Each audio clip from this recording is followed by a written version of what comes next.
Lami kayong kilaw diri sa dagat mga idol. Kay labas presko, tamis kayo kilawon. Labi na ning gitawag nila galunggong. Galunggong mga idol.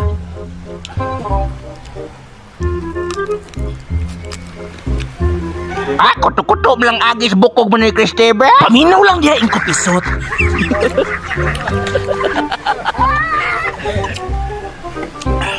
Basta lang nindutaan naman ni Cristebe na. Unya, inig human o kilaw mo, inom digto ba? Matik din na ing kupisot kay ang tuba makawala man sad nas panuhot pero usahay pod inig pangutot na imukuyo. Normal rasad na lulubot yo. Okay ra na siya, labi nagsatagay hangul-hangul pod ka.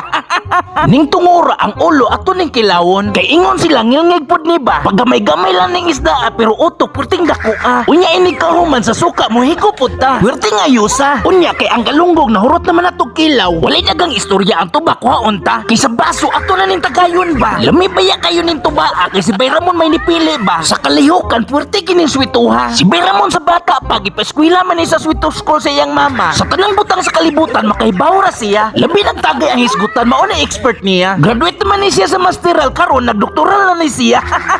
Unya karon mga idol ako na ning imnon. Sa baso ayogin mo palipat in taon. Kay kung ako'y maglagot ako man ning idagan ang galon. Ang tuba ako ning suluhon. Biyaan ra nako si Bayramon. Oy mani Cristebe pagkahangol lang gini mo anang tuba. Inikuli ninyo sa inyo ha. Bunalan kag binugha sa imong asawa kay bako kay tae imong bakbak. Nangoy.